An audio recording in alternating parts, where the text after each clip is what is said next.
नमस्कार सभी प्यारे बच्चों को, कैसे हैं आप सब। मैं अविनाश विश्वकर्मा आपका स्वागत करता हूं टॉपर्स 2025 बैच के आपकी केमिस्ट्री 11वीं क्लास जो शाम के 5 बजे होती है आपकी सोमवार से शुक्रवार तक। ओके, तो प्यारे बच्चों आज हम शुरू कर रहे हैं एंथैल्पी के न्यूमेरिकल्स।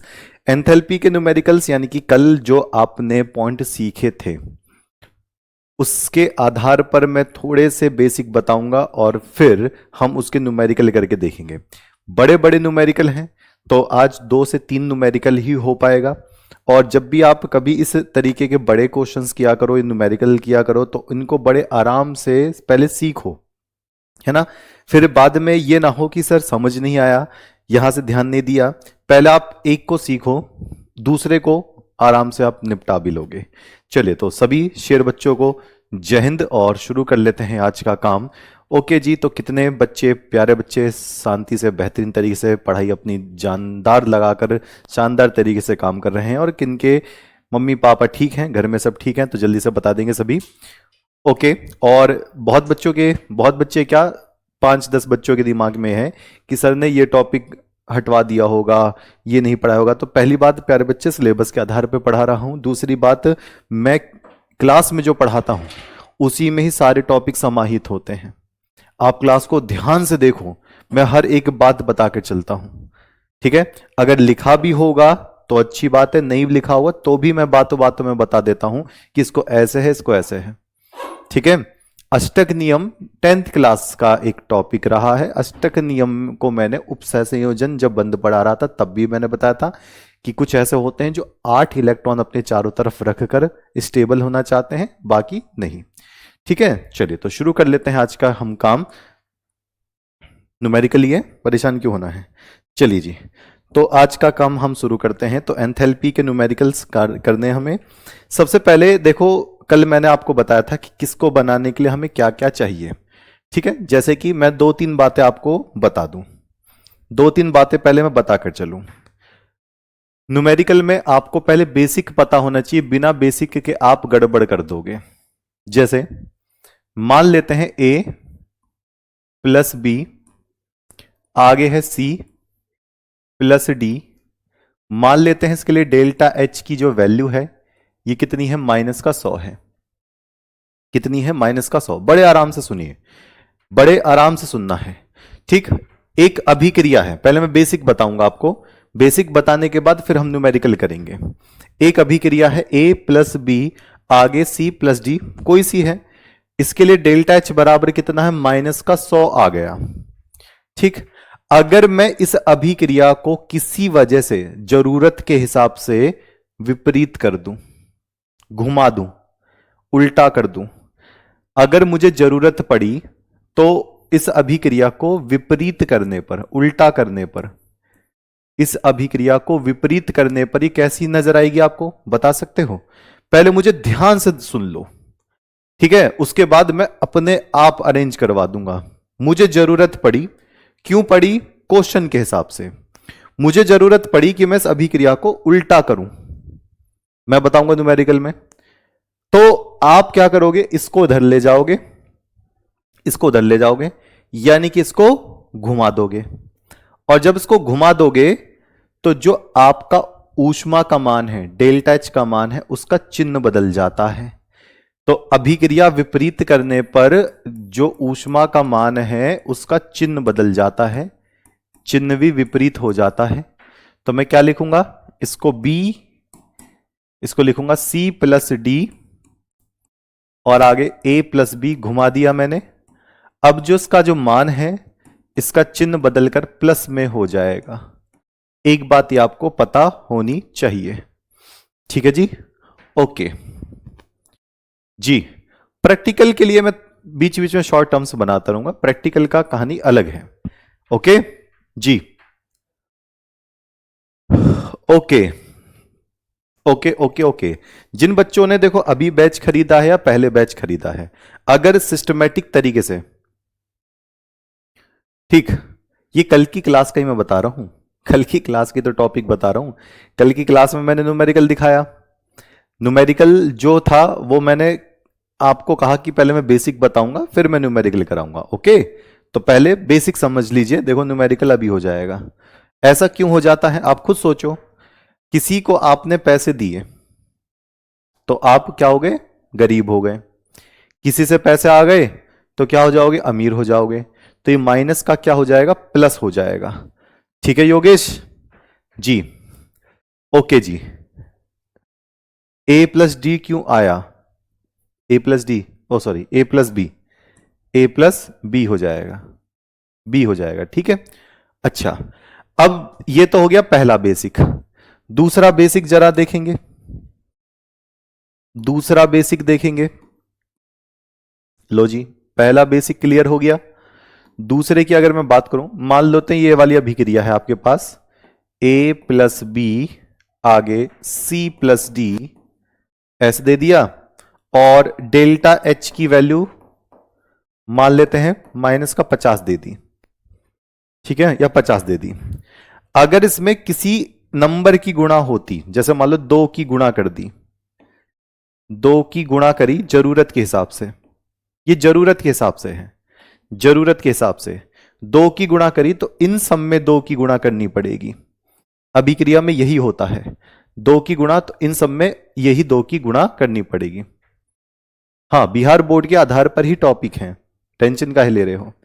ठीक, अच्छा अगर आपने विपरीत किया, अभिक्रिया उल्टी कर दी, तो माइनस का प्लस हो जाएगा, प्लस का माइनस हो जाएगा, ये याद रखो।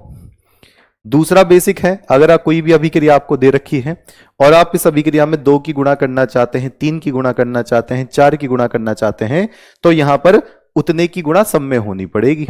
अगर 2 की गुणा करोगे तो यहां भी, यहां भी, यहां भी, यहां भी और इसमें भी करनी पड़ेगी। तो कैसे हो जाएगा, 2a हो जाएगा, 3b हो जाएगा, सॉरी 2b हो जाएगा, यहां पर 2c हो जाएगा, 2d हो जाएगा, इसमें भी 2 की गुणा करेंगे तो माइनस का 100 हो जाएगा। 2 की गुणा ये, अगर 3 की गुणा करोगे तो इन सब में 3 की गुणा हो जाएगी। ठीक है जी सरकार, ओके ठीक। चलिए, और ये 2 बातें आपके सामने हैं, ये दोनों बेसिक आपके सामने हैं। अब हम क्वेश्चन करके देख सकते हैं, अब हम क्वेश्चन करके देख सकते हैं।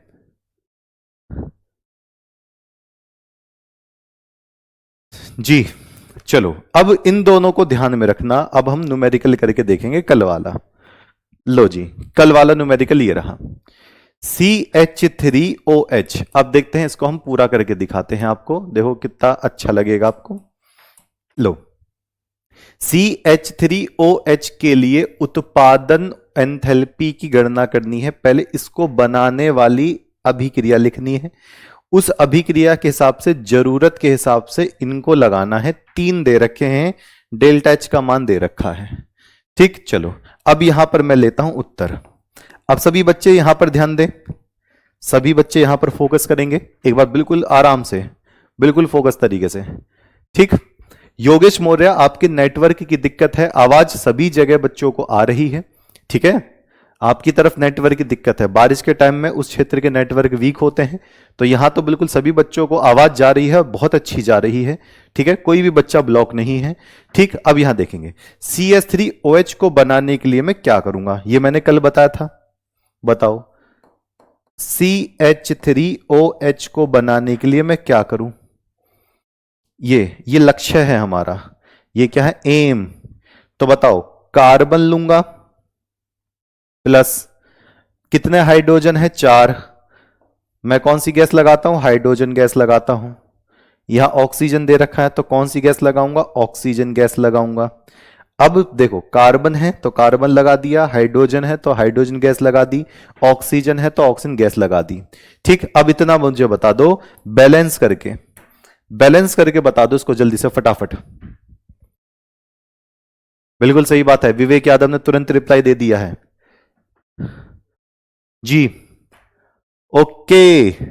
तो देखो, carbon plus hydrogen H2 plus O2, ये क्या बन गया, कार्बन CH3OH, मेथिल अल्कोहल। अब इसको बैलेंस करेंगे तो कार्बन अकेला है, हाइड्रोजन यहां पर 4 है, यहां पर 2 है तो 2 लगा देंगे। ऑक्सीजन यहां पर अकेला है, ऑक्सीजन यहां पर 2 है तो 1/2 कर देंगे, जिससे कि 2 से 2 कट जाएगा, ऑक्सीजन यहां अकेला रहेगा। यह एम, यानी कि इसी को देखकर आपको ये 3 अभिक्रिया लगानी है। अब देखते हैं बड़े आराम से। यहां देखो, कार्बन किस तरफ है, कार्बन किस तरफ है भैया, इसी के हिसाब से एडजस्ट करूंगा। तो कार्बन अकेला है, इन तीनों में देखो कार्बन अकेला है। कार्बन इधर है, लेफ्ट बाईं तरफ है, इसमें भी कार्बन बाईं तरफ है। इसका मतलब इसमें कुछ छेड़खानी नहीं करनी है, ये ऐसा का ऐसा ही रहेगा। कार्बन अकेला, कार्बन अकेला, ये देखो कार्बन अकेला, कार्बन अकेला, कार्बन लेफ्ट में है, कार्बन लेफ्ट में है, कुछ गुणा उड़ा तो नहीं है इसमें, 2 3 की गुणा कुछ नहीं है, ये ऐसा कैसे रहेगा, यानी कि ये तो हमारे लिए सही है। आगे बढ़ते हैं, आगे क्या बढ़ेंगे, यहां पर देखो हाइड्रोजन H2 कितने नंबर हैं, H2 के भैया 2 नंबर हैं, H2 के कितने नंबर हैं, 2 नंबर हैं। यहां पर H2 के कितने नंबर हैं बताओ, एक एक करके देख लो, ठीक है। ऑक्सीजन सबसे बाद में देखते हैं। बताओ H2 के कितने नंबर है, 2 नंबर हैं। यह H2 का एक ही नंबर है, तो कितने की गुणा करनी पड़ेगी इसमें, बता सकते हो। O2 कैसा आया, कल नहीं पढ़े थे बेटा उवेश, मैंने पहले ही बताया था, O यहां पर है तो O2 लेना पड़ेगा हमें।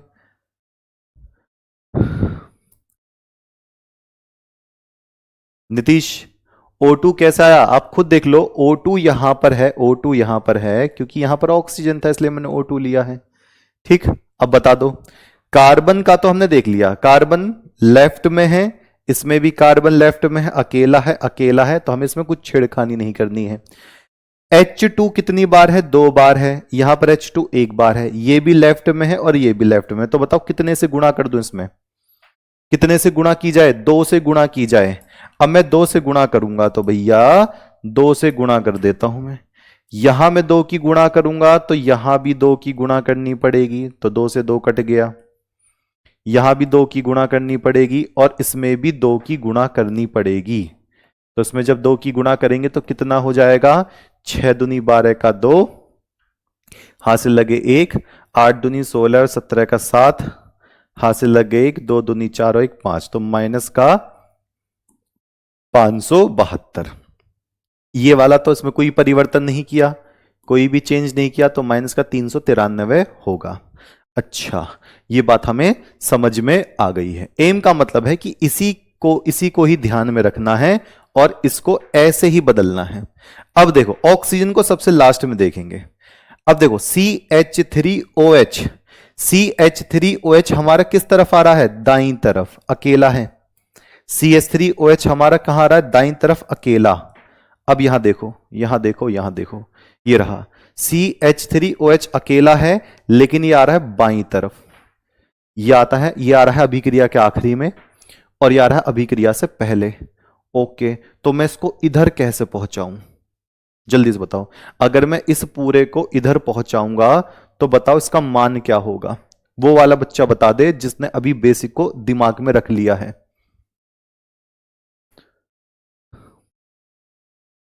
हाँ, अभी फिर से रिपीट करूंगा। इस अभिक्रिया को इसमें बदलना है, इन तीनों को ऐसा करो कि ये इस तरीके से बनकर आ जाए। इसमें समझना ही क्या है, कार्बन देखो अकेला है, बाईं तरफ है, ठीक है, ऐसे ही रहने दो। हाइड्रोजन कितना है, 2 बार है, यहां 1 बार था तो 2 से गुणा कर दी सब में। फिर उसके बाद CH3OH को देखो कहां है, दाईं तरफ है, ये बाईं तरफ है, तो ऐसा कैसे कर दूं, इसमें ऐसा क्या कर दूं कि ये आपको अभिक्रिया उल्टी नजर आए, बस माइनस की जगह प्लस कर दो, यही तो बात बची है। इसका मतलब ये वाली जो अभिक्रिया है ये उल्टी हो जाएगी, घूम जाएगी। तो घूम जाएगी तो इसको मैं कैसे लिख दूंगा, इसको मैं ऐसे लिख दूंगा जी, देखना ध्यान से, CO2 प्लस 2H2O, उल्टा कर दो इसको, आगे CH3OH प्लस 3/2 O2, 3/2 O2। तो बताओ माइनस का क्या हो जाएगा, यहां पर माइनस की जगह प्लस हो जाएगा, ये लो। अब उठाकर इन सबको जोड़ दो, इसको जोड़ दो, इसका डेल्टा एच का मान निकलकर आ जाएगा। बस इतना काम करना है। इनको उठाकर सबको जोड़ दो। प्लस को 726 माइनस 393 माइनस 572, तो माइनस माइनस पहले ये जुड़ जाएंगे और 726 में से घटा दो, आंसर आ जाएगा। जल्दी से बता दो। बच्चे कह रहे हैं डेल्टा एच माइनस का 239 आ रहा है।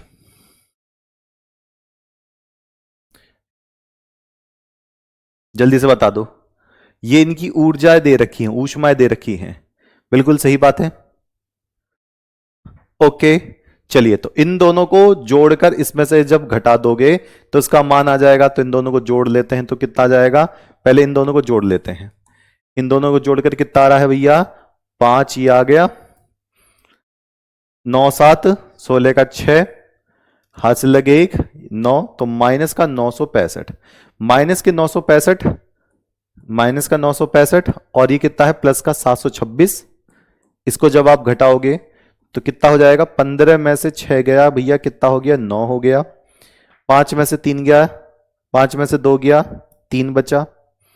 9 में से 2 गया, 9 में से 7 गया, 2 बचा माइनस का। तो माइनस का 239 किलो जूल प्रति मोल इसका उत्तर आएगा। माइनस का 239 किलो जूल प्रति मोल इसका उत्तर आएगा। यानी कि आपको बस ये रखना है, आपको सिर्फ ये रखना है। ओके जी, बिल्कुल सही, सभी के आंसर आ रहे हैं माइनस का 239, माइनस का 239। यानी कि आपको दिमाग लगाकर ये पॉइंट रखने हैं, कार्बन हाइड्रोजन और इसके, उसी हिसाब से मैंने इसको बता दिया है। ठीक, चलिए आगे बढ़ते हैं अगले क्वेश्चन की तरफ। लो, अगला क्वेश्चन मेरे पास है, मैं इसकी अभिक्रिया लिखकर दिखाऊंगा, आप इसमें टिक लगाना। मीथेन, ग्रेफाइट और डाई हाइड्रोजन। मीथेन क्या होता है, CH4। मीथेन क्या होता है, CH4। ग्रेफाइट क्या होता है, कार्बन। डाई हाइड्रोजन H2 के लिए दहन एंथैल्पी, दहन जब भी आता है इसका मतलब ऑक्सीजन के साथ जलाना है। एंथैल्पी के मान दे रखे हैं, इसके लिए माइनस का 890.3, इसके लिए माइनस का 393.5, इसके लिए दे रखा माइनस का 285.8। CH4 को बनाने में कितनी एनर्जी लगेगी, कितनी ऊष्मा लगेगी? तो सबसे पहले मैं इन सब की अभिक्रिया लिखकर दे रहा हूं, आप उसको सॉल्व करके बताना। लो जी, तो CH4, कार्बन और हाइड्रोजन। लो, मैं इसको करके दिखा दे रहा हूं। लो, नंबर 1, CH4 को ऑक्सीजन के साथ जलाने पर, आपको बस इसको करके दिखाना है। किसी भी कार्बन वाले को जलाओगे तो कार्बन डाइऑक्साइड मिलेगा, किसी भी कार्बन और हाइड्रोजन के यौगिक को जलाओगे तो कार्बन डाइऑक्साइड और पानी मिलता है। ठीक है, 10th क्लास में ये वाला था। मीथेन को जलाने पर, किसी भी कार्बन हाइड्रोजन वाले यौगिक को जलाने पर कार्बन डाइऑक्साइड और H2O मिलता है। दूसरा क्या है, ग्रेफाइट, कार्बन को जलाने पर, ऑक्सीजन के साथ जलाने पर CO2 मिलता है। और तीसरा क्या है, हाइड्रोजन H2, हाइड्रोजन गैस को जलाने पर क्या मिलता है, जल मिलता है, H2O मिलता है, H2O मिलता है। इसको 1/2 किया है। ओके, अब इसको देख लेते हैं, पूरी तरीके से बैलेंस है नहीं है। तो यहां पर CH4, कार्बन अकेला है, कार्बन अकेला है, हाइड्रोजन 2 है, सॉरी हाइड्रोजन 4 है, तो यहां 2 कर दोगे और यहां 2 कर दोगे, ये पूरी तरीके से बैलेंस हो जाएगी, ये पूरी प्रॉपर बैलेंस है। ठीक है, ओके। हाँ, एग्जाम में ऑप्शन में भी आ सकता है, डायरेक्ट भी आ सकता है। ठीक, अच्छा, अब देखेंगे, जब CH4 को जलाया तो इतनी ऊर्जा निकल रही है, कितनी, 890.3। तो मैं लिख दूंगा डेल्टा H बराबर 890, किसमें है, माइनस में, 890.3 किलो जूल पर मोल CH4 को जलाने पर। अच्छा, कार्बन को जब जलाया तो 393.5 निकल रही है। तो जब कार्बन को जलाया तो 393.5 किलो जूल पर मोल मिल रही है। और जब हाइड्रोजन H2 को जलाया तो माइनस का 285.8 मिल रहा है, माइनस का 285.8 किलो जूल पर मोल मिल रहा है। आपका वो क्या है, CH4 को बनाने में कितनी ऊष्मा निकल रही है, CH4 को बनाने में कितनी ऊष्मा निकल रही है। तो हमारा एम क्या होगा, CH4 बनाना, CH4 को बनाने में कितनी ऊष्मा आपको निकलती हुई नजर आ रही है, यहीं से हम काम शुरू करते हैं। यह आ गया। ग्रेफाइट क्या होता है, पेंसिल से अगर आपने काम किया है तो पेंसिल के अंदर की जो है काली काली सी जो स्टिक होती है वो निकाल लो, ग्रेफाइट है। किसी को जलाने का मतलब है O2 के साथ जला दो, CO2 बनता है और H2O बनता है। ठीक है, ओके जी, ओके अंकित बेटा धन्यवाद। अब ये बताओ CH4 बनाने के लिए मैं क्या क्या लगाऊं, विरचन का मतलब बनाने का मतलब कैसे बनाओगे CH4, तो बताओ CH4 को बनाने के लिए क्या क्या मुझे यहां जोड़ना पड़ेगा, फिर बैलेंस करना पड़ेगा, जल्दी से बता दो, जल्दी से बताइए फटाफट बताइए। अंशु पांडे क्या सुनाना है, लो एक बच्चे ने आंसर भी निकाल दिया, राकेश यादव। अगर आंसर सही रहा, राकेश यादव ने आंसर बताया माइनस का 74.8, युवराज ने आंसर बताया है प्लस का 890। ठीक, समीकरण को बैलेंस करने के लिए मैं एक वीडियो बना दूंगा, परेशान ना हो, ठीक है। अगर ग्रेफाइट खा ले तो कुछ नहीं होगा, ग्रेफाइट खत्म हो जाएगा। चलो जी, बच्चों ने आंसर निकाल कर दिए हैं, तो मैं क्या लूंगा, मैं यहां पर लूंगा भैया कार्बन प्लस हाइड्रोजन गैस यानी कि H2। अब ये बैलेंस है नहीं, कार्बन अकेला है, हाइड्रोजन यहां पर 4 है, तो यहां पर मुझे 2H2 करना पड़ेगा। अब ये है, अब इस पर फोकस करना है, इस पर, ये कार्बन जहां पर है वहीं रहना चाहिए, हाइड्रोजन जहां पर है वहीं रहना चाहिए, कितनी बार है उतने की गुणा करनी पड़ेगी, CH4 किधर है वो सब हमारे काम का है। अब चलो ध्यान से देखना, जल्दी से बताना अगर आप दिमाग लगा सको तो। देखो सबसे पहले हम कार्बन पर गए, ऑक्सीजन को सबसे आखिरी में देखो या मत देखो वो अपने आप कट जाता है। कार्बन किधर है, बाईं तरफ, इधर है कार्बन, यहां देखो ये रहा कार्बन, ये भी बाईं तरफ है, अकेला कार्बन है, अकेला कार्बन है, तो इसमें कुछ छेड़खानी नहीं करनी है, सेकंड ऐसा का ऐसे ही रहेगा, इसमें कुछ चेंज नहीं होना, इस वाले में कुछ चेंज नहीं होगा, ये ऐसा का ऐसा ही रहेगा, ये बिल्कुल ठीक है। अब बात करते हैं इस पर, हाइड्रोजन H2 कितने नंबर है, हाइड्रोजन गैस 2 नंबर है, यहां पर हाइड्रोजन गैस अकेला है, तो इस तीसरे वाले में बताओ कितने की गुणा कर दूं आखिरी तक,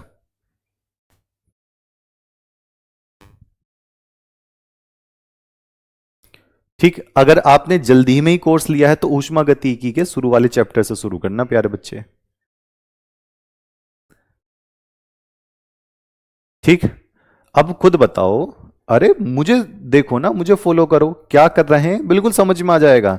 यह अभिक्रिया है, इसमें जहां कार्बन है वहां कार्बन होना चाहिए, इसके आधार पर कितने कार्बन है, एक, तो ये कार्बन एक ही तो है, यही तो मैं बता रहा हूं, कोई नई अफगानी केमिस्ट्री थोड़ी ना लिया आया हूं मैं।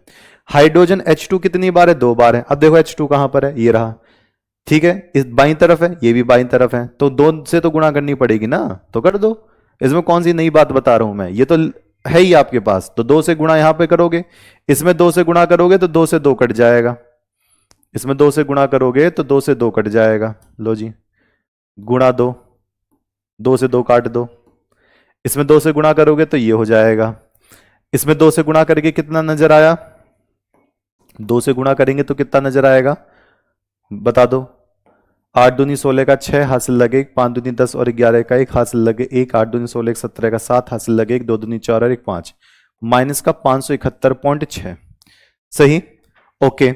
अब बताओ ये CH4 अकेला है, हाँ जी यहां भी हमें CH4 अकेला मिल रहा है, लेकिन गड़बड़ी क्या है, ये किस तरफ है, ये है आपकी दाईं तरफ और यहां आपकी बाईं तरफ, तो क्या करना पड़ेगा, इसको विपरीत करना पड़ेगा, क्या करना पड़ेगा, इसको उल्टा करना पड़ेगा, विपरीत करना पड़ेगा, और जब आप किसी चीज को घुमाते हो, किसी अभिक्रिया को घुमाते हो, तो माइनस की जगह पर यहां पे क्या आ जाता है, प्लस आ जाता है। यानी कि इसकी जगह पर क्या हो जाएगा, प्लस हो जाएगा 890.3। 890.3। अब हमारे पास 3 हो गए, ऐसे ऐसे लिख लेते हैं। एक तो है प्लस का 890.3, एक है माइनस का 393.5 और एक है माइनस का 571.6। पहले माइनस माइनस वालों को जोड़ लो और 890 में से इसको घटा दो। आंसर कितना है जल्दी से बता दो। ठीक, विनायक का आंसर 74.8 आ रहा है। माइनस में आ रहा है प्लस में आ रहा है, वो हम ही चेक करेंगे। लो जी जल्दी से बता दो इसका आंसर कितना आ रहा है। लो पहले माइनस माइनस वालों को मैं जोड़ लेता हूं, इसको पहले मैं जोड़ूंगा और उसके बाद इसमें से घटाऊंगा। तो इनको जोड़ने पे कितना आ रहा है इस वाले हिस्से को, तो 6 5 11 का 1 हासिल लगे 1, 4 और 1 5, 9 7 16 का 6 हासिल लगे 1, और ये कितना माइनस में 965.1। इनको जोड़ने पर किसमें से घटाना है, 890.3 में से।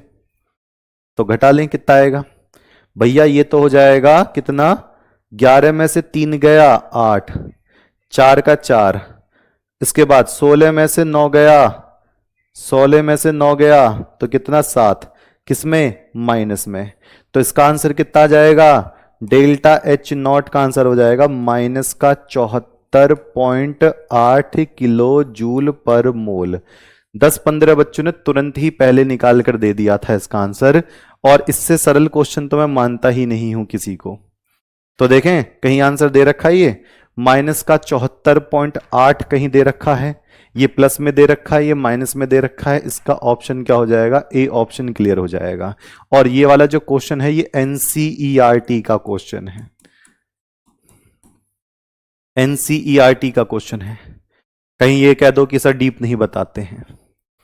बस जो समीकरण आपको दे रखी है, जो आपने नीचे बनाई है, उसी के आधार पर ही ऊपर वाली सेट करके उसके क्या करना है, आंसर निकालना है।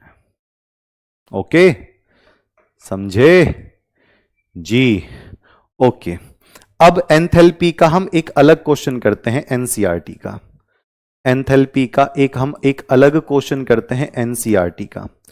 इस वाले क्वेश्चन को एक बार पढ़ो और मुझे ये बताओ। मीनाक्षी समझ आ गया अब, ओके बहुत बढ़िया। और हर बार जरूरी नहीं होता, प्रैक्टिस के आधार पर होता है, बार बार प्रैक्टिस के आधार पर होता है। ये वाला क्वेश्चन एनसीईआरटी का है क्योंकि आज मैंने लिखा एंथैल्पी के क्वेश्चन करेंगे। पहले आप ये पढ़ो, पढ़ने के बाद बताओ कौन सा फॉर्मूला लगाना है इसमें। जी बताओ, इस क्वेश्चन को पढ़ो और ये बता दो कौन सा फॉर्मूला लगाना है।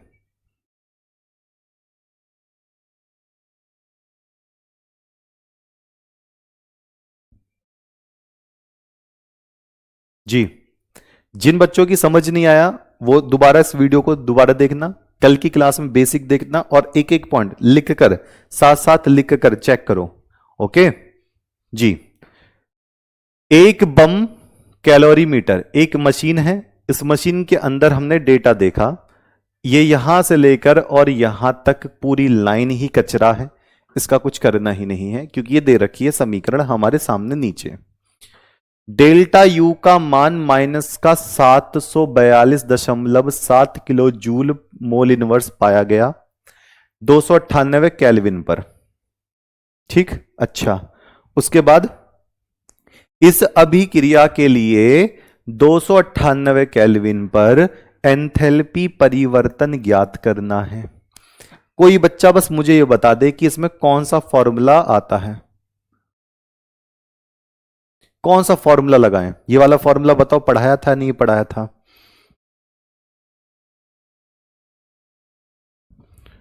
योगेश मौर्य कल की बेसिक क्लास और आज बेसिक कवर करो, आ जाएगा समझ में, लिख लिख कर करिए। 298 केल्विन पर। ओके चलिए, इस वाले क्वेश्चन में बताइए कि आप कौन सा वाला फॉर्मूला लगाओगे। और ये क्वेश्चन मैंने कर रखा है, करवा भी रखा है। शोभित यादव बिल्कुल सही बताए हैं, सूरज बिल्कुल ठीक बताए हैं, डेल्टा एच वाला लगाएंगे। डेल्टा एच वाला, अब जरा देखना डेल्टा यू का कौन कौन सा मान दे रखा है, मैं साइड में लिखता हूं। डेल्टा यू का मान और एंथैल्पी परिवर्तन, एंथैल्पी परिवर्तन को क्या बोलते हैं हम, डेल्टा एच। भैया डेल्टा एच निकालना है, एंथैल्पी परिवर्तन। डेल्टा यू का मान कितना दे रखा है, माइनस का 742.7 किलो जूल प्रति मोल।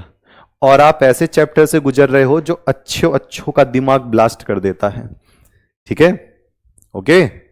जो बच्चे कह रहे हैं समझ में अभी नहीं आया है, ये ऐसा चैप्टर चल रहा है जो अच्छों अच्छों का दिमाग ब्लास्ट करता है। एक बार की जगह दो बार रिवीजन करना पड़ेगा।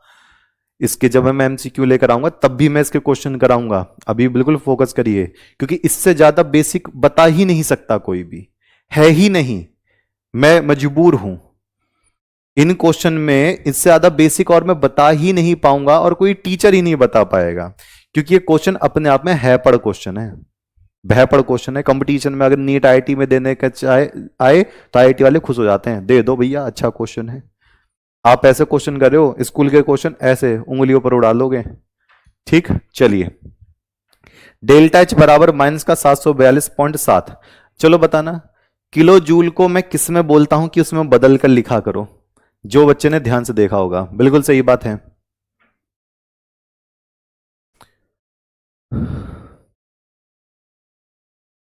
ओके, ठीक। अच्छा, जिन बच्चों को ये क्वेश्चन नहीं समझ में आया मुझे बता दो, क्या इस वाले क्वेश्चन की क्लास देखी आपने एंथैल्पी की, सच बताओ।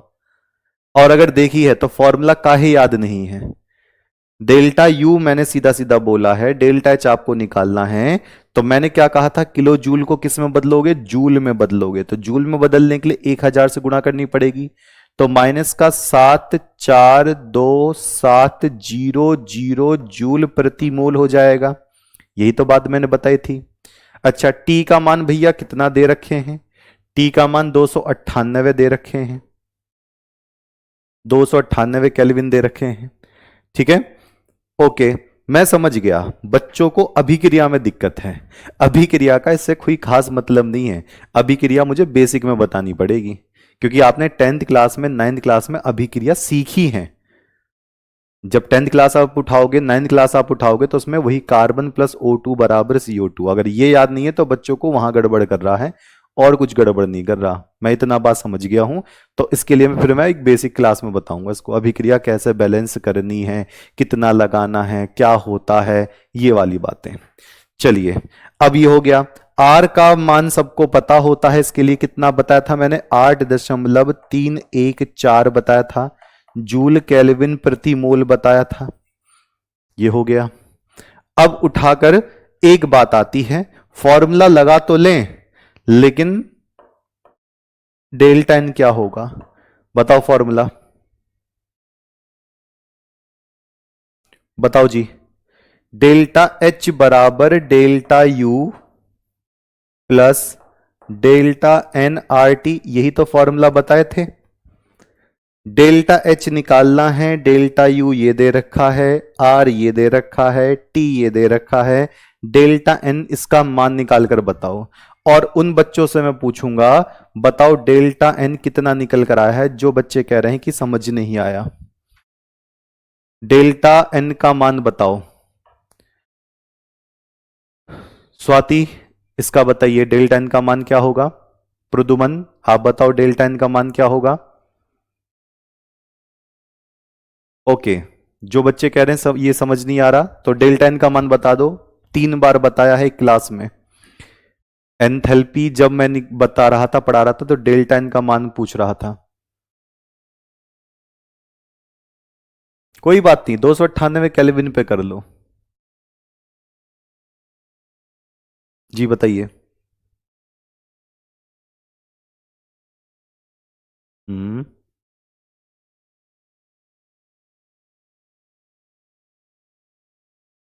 ओके जी। हैं, डेल्टा एन का मान पूछ लिया, नेटवर्क प्रॉब्लम होने लगी। 2 आया है, अच्छा, और 1 होगा, -1 होगा, नहीं आ रहा, -1/2, 1, 75 आएगा, अच्छा। NP - NR, निहारिका, निहारिका बेटा को याद है, जीरो आ रहा है शिवांशु का, नमन का आ रहा है जीरो। अभी देखते हैं, अभी देख तो लूं मैं पहले कितनी प्रैक्टिस करते हो घर पर। ओके, सक्षम, रुचि, वंश, मैं आज देखता हूं। आकाश, हाँ आप बताओ डेल्टा एन का कितना मान आया। संजीव ने सही बताया है, डेल्टा एन का मान युवराज का एक आ रहा है, योगेश का माइनस एक आ रहा है, साक्षी का एक आ रहा है, स्वाति का एक आ रहा है, रोशन का माइनस एक बटे दो, मंजीत का एक माइनस दो, एक माइनस एक जीरो। अच्छा, माइनस एक बटे दो आसिफ का। विवेक ने पूरा आंसर ही निकाल के दे दिया। अच्छा चलो, ये रखना। हाँ बताओ, बिल्कुल बताओ। देखो मैंने क्या बताया था, दाईं तरफ कितनी गैस है माइनस बाईं तरफ कितनी गैस है। तो देखो ये वाला, ये वाला, ये वाला, ये वाला, एक वाला, एक सेकेंड, NH2CN यहां पर सॉलिड दे रखा है, इसको दोबारा से डेल्टा एन बताइए। ये मैं गैस में नहीं ले रहा, ये किस में है, सॉलिड में। ये किस में भैया जी, सॉलिड में है, सॉलिड में। लो अब निकाल कर बताओ दोबारा से, टाइपिंग मिस्टेक। दोबारा बताओ डेल्टा एन का मान कितना आ रहा है। ये रहा NH2CN, ये सॉलिड में है, ये 3/2 O2 गैस में है, आगे ये N2 गैस में है, CO2 गैस में है और H2O लिक्विड में है। इसका डेल्टा एन का मान दोबारा निकाल कर बताइए क्या आ गया।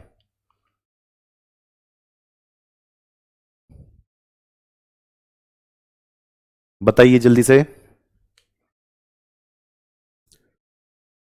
ओके चलिए, डेल्टा एन अब देखते हैं। यह अकेला गैस और यह अकेला गैस, तो टोटल कितना हो गया, दो गैस माइनस यहां पर कितना है, अकेला 3/2। अकेला गैस जो है ये 3/2 नंबर लेकर बैठा है, तो माइनस का 3/2। तो इसको जब हम सॉल्व करेंगे तो 2 दूनी 4, एक ही हो जाएगा 1/2। ये किस में आ जाएगा, 1/2। तो इसको मैंने हटाया तो अब आ रहा है कितना, 1/2। यहां 2 है, यहां सिर्फ 3/2 है, तो दाईं तरफ माइनस बाईं तरफ, तो 2 माइनस 3/2 कितना आ जाएगा, 1/2 आ जाएगा। ये देखो इधर 2 गैस है, इधर 3/2 गैस है, तो 2 माइनस 3/2, तो 2 दूनी 4 और 1/2 हो जाएगा। अब सारी वैल्यू उठाकर यहां रख दो, सारी वैल्यू उठाकर यहां रख दो। ठीक, चलिए अब देखते हैं भाई, सारी वैल्यू उठाकर रखते हैं यहां पर। मैंने रखा डेल्टा एच बराबर, डेल्टा यू कितना, माइनस का 74270, आगे प्लस। डेल्टा एन कितना है, 1/2, 1/2। उसके बाद भैया, उसके बाद क्या हो जाएगा, उसके बाद आर का मान 8.314 गुणा टी का मान 298। गुणा करो, जोड़कर बताओ डेल्टा एच का मान कितना आ रहा है। अब ये मत कह देना कि समझ नहीं आया, ये बस गुणा और प्लस करनी है, बस सारी वैल्यू उठा कर रख दो। जी 1/2 ठीक है।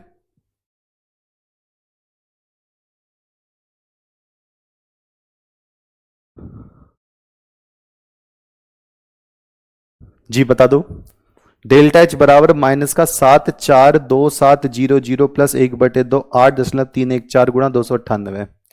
अभी जिन क्वेश्चन से गुजर रहे हो ना, वो क्वेश्चन ही अब पढ़े हैं। इस क्वेश्चन के बाद से सारे के सारे आसान हो जाएंगे, बिल्कुल सिंपल सिंपल क्वेश्चन आएंगे। एंथैल्पी के सबसे बड़े क्वेश्चन होते हैं, सबसे बड़े क्वेश्चन, सबसे बड़े क्वेश्चन इन्हीं के ही होते हैं और सबसे उलझाऊ।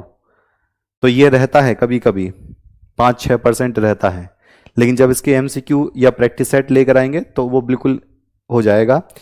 इनकी आपस में गुणा करके काट कूट कर इसके साथ बताओ घटाकर कितना आंसर आ गया। तो एक बच्चे का आंसर आ रहा है वीरेंद्र का -741461। किसी का कितना आ रहा है, -741461.2। तेजस्वी का आंसर आ रहा है 1164। नहीं, गलत बता रहे हैं, इतना कैसे आंसर आ रहा है। देखो इसमें भैया गुणा भाग करो, लो 2 से काट लो इसको, मैं आपके लिए आसान कर दे रहा हूं। 2 1 कम 2, 2 चौके 8, 2 निम 18।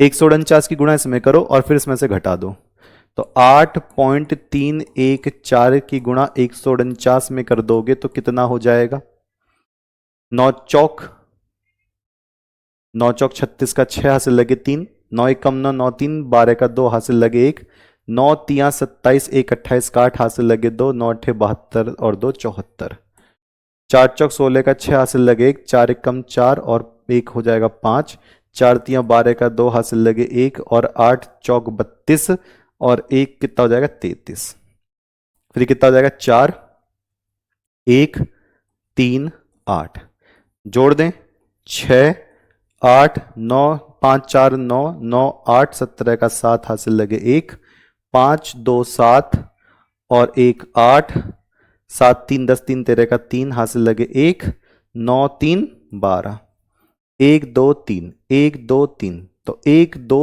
3 8, इसको लिखूंगा माइनस का 7 4 2 7 0 0 प्लस का 1 2 3 8.7 ले लेता हूं, इसको घटा दो, इसमें से आंसर आ जाएगा,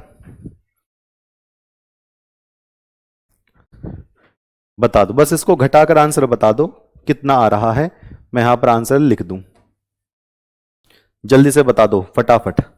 डेल्टा एच बराबर माइनस का, घटा दो जल्दी से, माइनस का 7 4 1 4, माइनस का 7 4 1 4 6 1, माइनस का 7 4 1 4 6 1, पॉइंट कितना, पॉइंट 2, चेक करिए अपना आंसर, जो भी आप हमसे आंसर रख रहे हैं, ठीक। अब घटाना है बस इसमें, अब घटा भी नहीं पा रहे हो तो भैया लुटिया डूबी गई जी, ओके जी सरकार। अच्छा, अब मैं थोड़े बच्चों की कंफ्यूजन दूर कर दूं, देखो कंफ्यूजन क्या है, ये जो चैप्टर चल रहा है ना ऊष्मा गति की, ऊष्मा गति की, इसमें आपके 2 से 3 टॉपिक ऐसे हैं जो कंफ्यूज करते हैं, कंफ्यूज करते हैं, हो सकता है वो एक बार में ना आ रहा हो, लेकिन उसकी आपको बार बार प्रैक्टिस करनी पड़ेगी, और प्रैक्टिस के लिए आपकी 2 चीजें मजबूत होनी चाहिए। अगर आप थ्योरी पढ़ रहे हो तो थ्योरी में तो मैं बिल्कुल भी कंफ्यूज नहीं होने दूंगा, थ्योरी में तो कंफ्यूज होने ही नहीं दूंगा।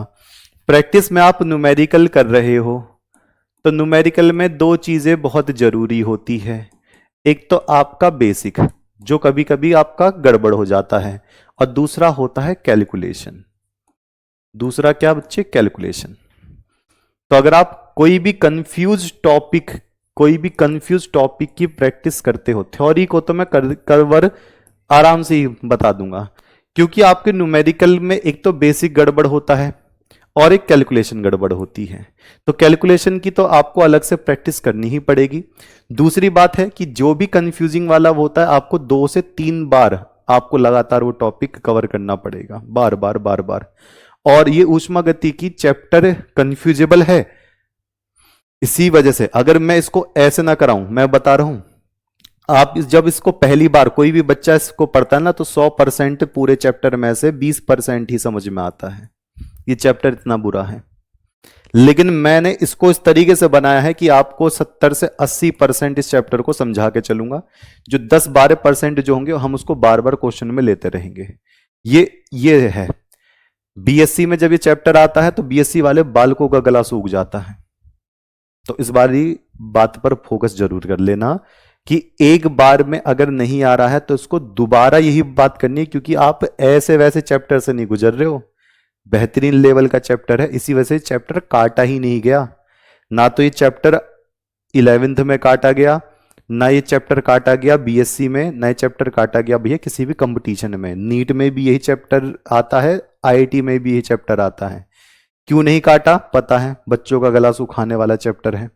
तो जो भी कंफ्यूज वाला टॉपिक है अगर आप उसकी प्रैक्टिस कर रहे हो तो आपकी ये दोनों बातें थोड़ी सी गड़बड़ी हुई होंगी, तो इसको आपको पूरा फोकस करना है। थ्योरी में तो किसी भी कीमत पर मैं आपको जाने ही नहीं दूंगा, और अगर इसको मैं स्टैंडर्ड तरीके से बताता, स्टैंडर्ड तरीका मतलब वो बड़े बड़े लेक्चरार के तरीके से, जो बड़े बड़े जो कॉलेज में पढ़ाते ना, एक शब्द समझ में ना आता, हाँ, मैं ट्रिक से ही पढ़ा रहा हूं प्रांजुल बेटा, ये इतना आसान करके पढ़ा रहा हूं कि इससे अलग अगर आपने पढ़ना शुरू कर दिया, नहीं तो आप एक किताब खरीद के जरा पढ़ के देख लो ऊष्मागति की, शुक शुक ऐसा हो जाएगा, थ्योरी भी ना समझ में आती।